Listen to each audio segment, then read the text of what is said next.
Guys আসসালামু আলাইকুম, welcome back to my channel.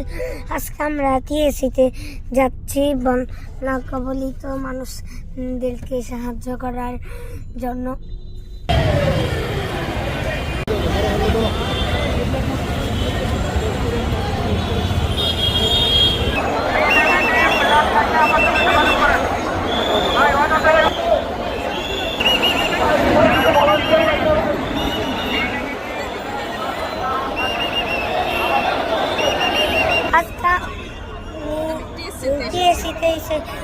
যেখানে অনেক ভিড় ছিল, আজকে আমি আমার জমানো সব টাকা দিয়ে দিয়েছি বন্যা কবলিত মানুষদেরকে।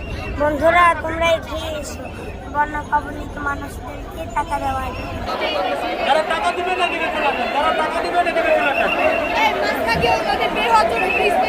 আপু আপনারা